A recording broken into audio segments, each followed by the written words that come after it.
Welcome back to our study, More Than Enough, where we're considering the I am statements of Jesus and what they mean for us in terms of discovering Jesus as the ultimate source of everything we need in life.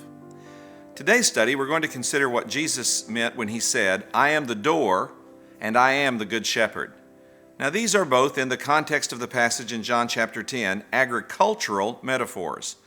Now these are not that common today, especially for many of you who are watching this and living in cities or more urban areas. Even if you live in a more rural area, you still may not have much experience with sheep and that kind of agricultural production upon which this passage is based. So let's talk a little bit about what Jesus meant when he called himself a door and a good shepherd in the context of the agricultural community in which he was speaking. First of all, Jesus said, I'm the door. He said, I'm the door of the sheep pen. That might better be translated for us, I am the gate. Some translations actually use that word, but most use the word door. If you can understand it, however, as a gate, it makes the passage so much more simple. Jesus is the gate by which you go in and out of the sheep pen. Jesus then said he's the good shepherd.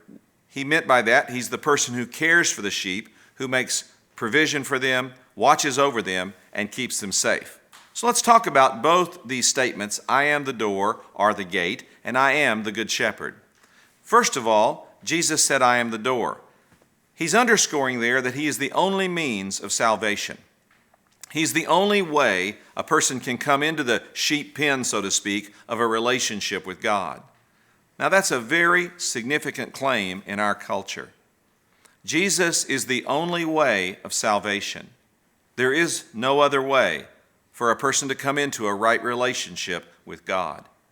Now, believing that in our world today is a very difficult position to maintain because you'll be called intolerant, narrow-minded, perhaps even bigoted. But Jesus was clear. He said, I am the door. I am the entry point. I'm the only way that you can come into a relationship with God.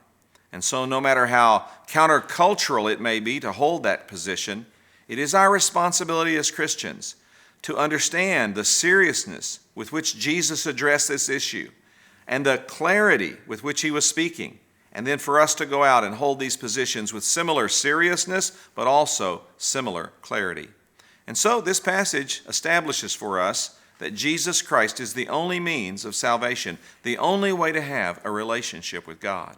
Then Jesus said, I'm the good shepherd. That means he's the one who protects and watches over us. Well, as our protector, Jesus is the one who establishes boundaries for us, who makes provision for us, who gives us what we need to have a full and meaningful life. Jesus called himself the Good Shepherd, meaning that he wants the best for us in every circumstance. Well, if Jesus wants the best for us, that means that as we follow his directions in life, stay within his guidelines, do what he says, we'll find the full and meaningful life that he offers. You know, so much of life is not about being delivered from difficulty, it's about avoiding difficulty. There are a lot of things, for example, that I'm not concerned about today because I'm not involved in those behaviors, because I'm following Jesus with my moral choices. I'm following Jesus in how I conduct my marriage. I'm following Jesus in how I manage my money. Now, certainly not perfectly following him in all these things, but with every intent of following him as best I can, I'm discovering that I am released from the fear of what might happen to me when I get outside those boundaries.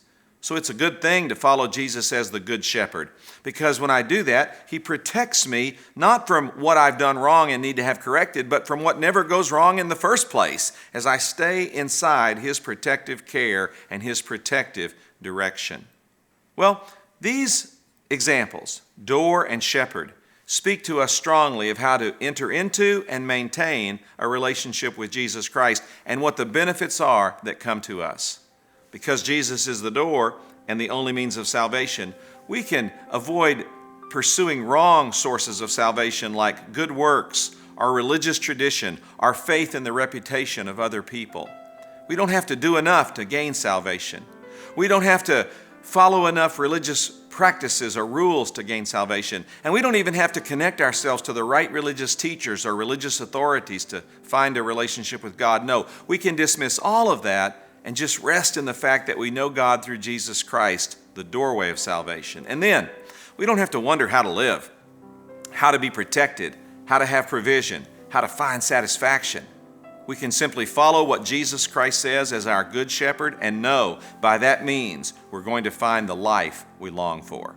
And so Jesus, the good shepherd and the door, makes both living and having salvation possible. And I challenge you to experience Him in these ways this week and to follow on living with Him as you live out what it means to have more than enough in Jesus Christ.